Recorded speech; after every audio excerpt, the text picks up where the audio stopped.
Welcome back. Today is the World Wildlife Day, and we are joined in the studio by the people who are in charge of our wildlife and environmental conservation in this country, that is the Kenya Wildlife Service. Dr. Njogu is in charge of multilateral authorization and all those treaties you call that the country enters into and we enforce at KWS. And Mr. Mbogwa is the spokesperson of the Kenya Wildlife Service. Welcome, gentlemen. Thank you. So, how significant is this day, World Wildlife Day?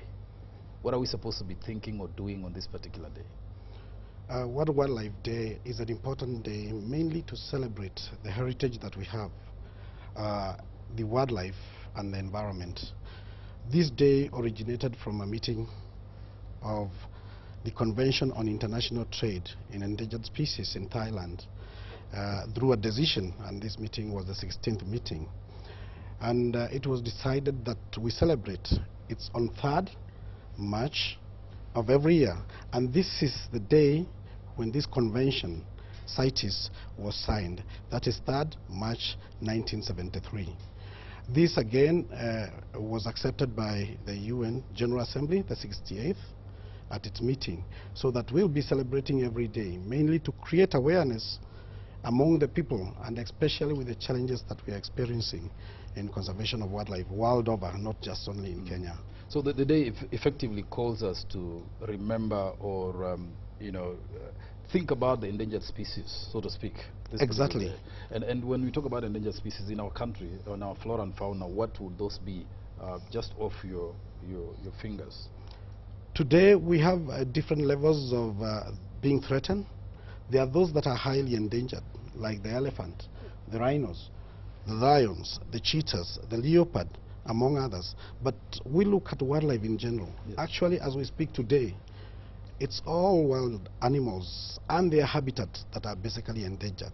Yes. But the ones whose numbers are going down because of whatever the situation, especially economic situation or international trade, that's where we put the focus, because when the demand is so high for their products, it becomes a danger. Right, right. Is there anything, before I go to Mutegi, is there anything that we can say is not endangered in this country?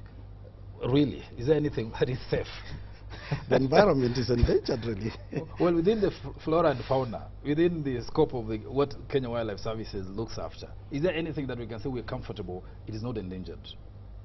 Maybe when we look at numbers, because the level of being endangered also is related to numbers that we have of particular species. So if you look at buffaloes, we have so many of them that there is no danger of the country losing them in any foreseeable future, unless we all down our tools and let the poachers have a field day. Yes. However, the people who are also poaching, they know what they are doing. They don't need buffaloes, because buffaloes to them are of little economic value. Yes. And that's why perhaps they are not as endangered as the lions, as the elephants and rhinos. Right, right. So many other, there are a lot of species of animals that we have that are there in reasonable numbers, and they are not endangered. Mm. Yeah.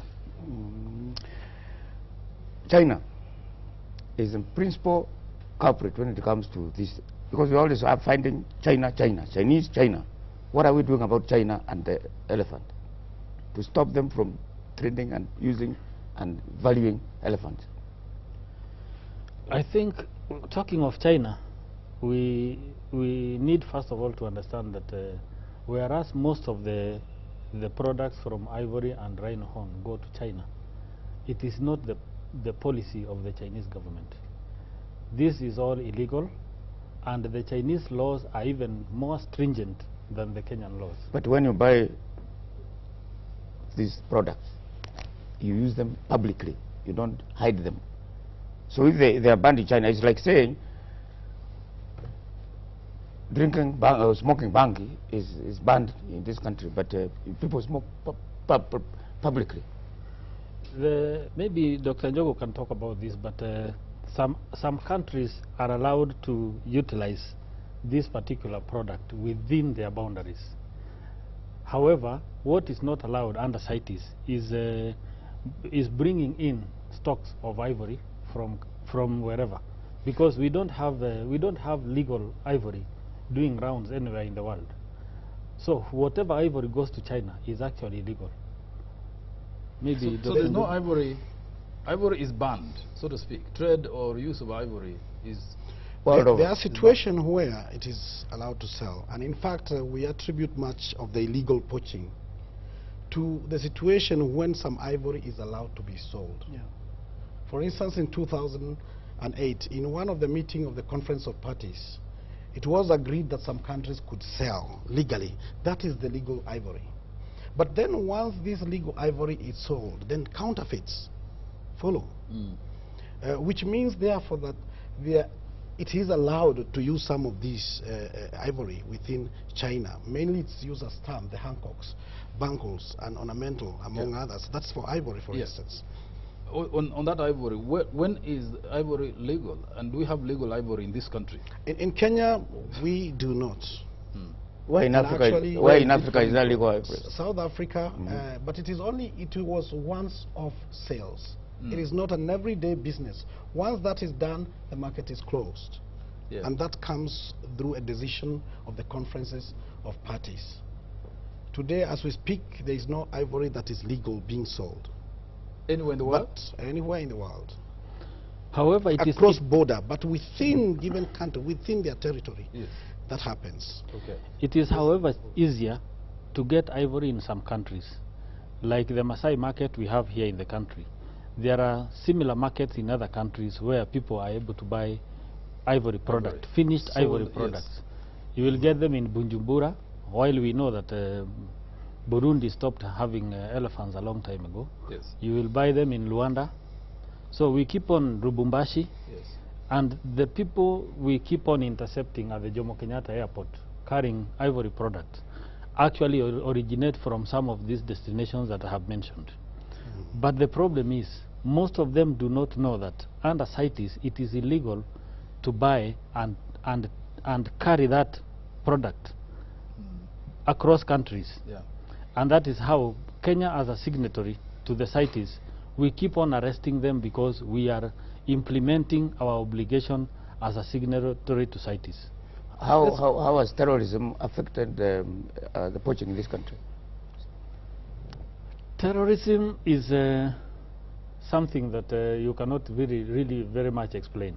However, what we know about ivory is the issue of ivory trade involves cartels, and is an aspect that has various players, various levels of players.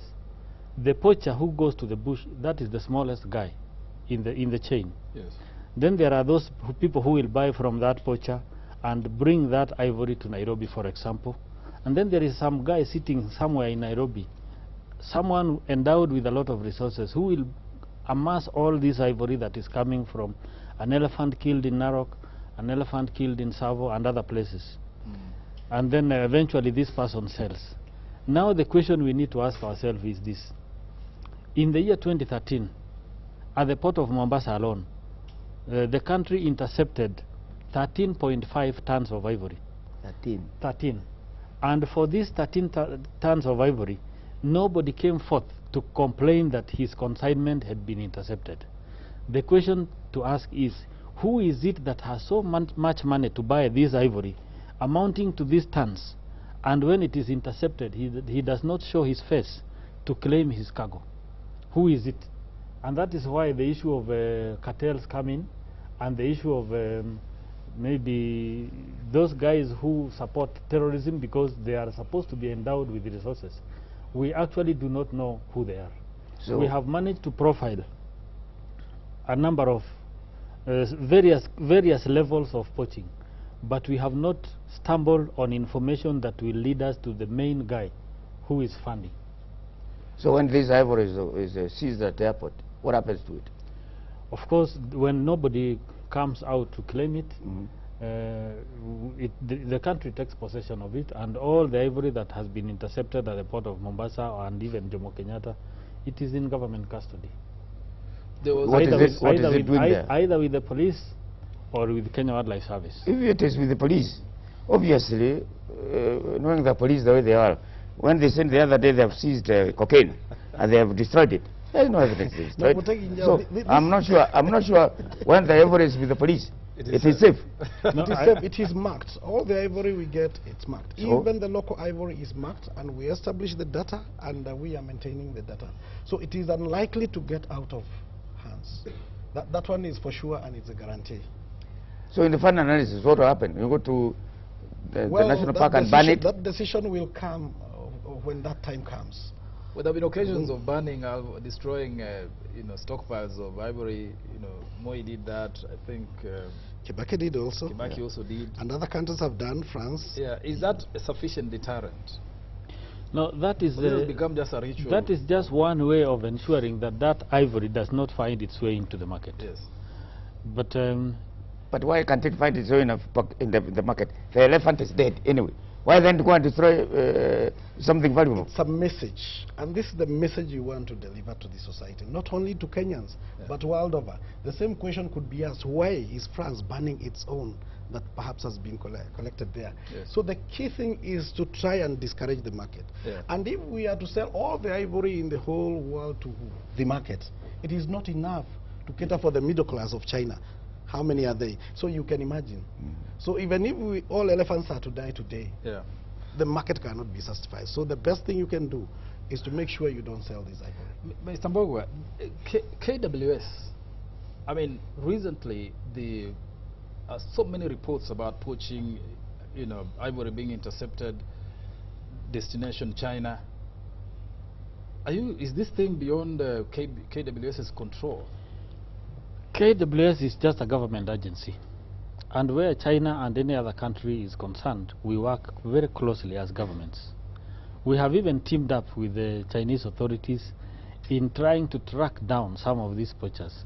And not too long ago, there was a Chinese national who was arrested here and deported to China, back to China.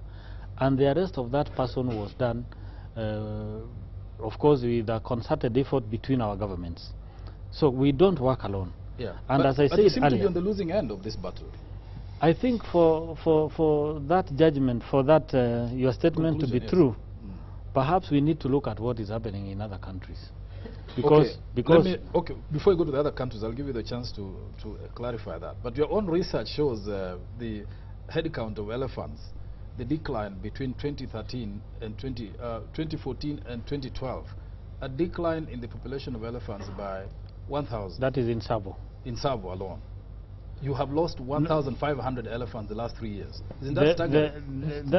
That is staggering, but perhaps that loss, the numbers that were counted appeared low, but that does not mean that they were poached. There are various factors that can lead to that low number. They could have moved to other ecosystems because they are mobile. They could have died of natural causes, which is natural. What are you saying? What are you saying? That we are not accountable? We don't know. No, what do you mean could have? You may not. That we don't know. You cannot in detail account for the whereabouts. Yeah. Elephants are many. You do census. With 38,000 elephants, yes, there is just no practical way that you can monitor any single elephant to know when it crosses the border to Tanzania, for example. Okay, censuses. Before we come to Njogu, I thought there was a system that had been introduced of putting chips and tagging elephants and the precious animals, our big five, so that they don't disappear, and so you can track them. How far is that? Those transmitters that we put on elephant collars. Yes. So they are to help us monitor the movement of elephants, and especially so that we can be able to deploy our rangers effectively to alleviate human-wildlife conflict. Because we know the elephants that had this particular transmitter has actually moved, and because we tag the matriarchs, for example, and of course elephants by their nature live in families, we know that where this one is, the rest are there. So we can deploy... So it's only for that purpose of tracking to reduce or to intervene where there is human... For scientific purposes, for us to be able to establish the movements of animals across the period of the year. Right. So that we know during this particular period, elephants, we expect them to be in this place. And we can adequately deploy our few resources of rangers in the right places. Okay. Yeah. So they're not for tracking location. They're not like cat track. No, they are not like cataracts. And you can't fix on all animals. If you are to call out, it's possible to fix on all of them. It's if expensive. If you know their number, if you know there are 11,000, why can't you? One, it is expensive. Very expensive. Two, it could be an eyesore to our tourists. Remember, those tourists, 70% of the tourists in the country come for the purposes of viewing wildlife. So imagine yourself driving in the park, viewing animals, and every elephant you see has a collar. No, it's not possible. And it's also expensive. There's something else I wanted to add. Censuses, even the human population, is an estimate. Yeah. As much as you would want to do total counts,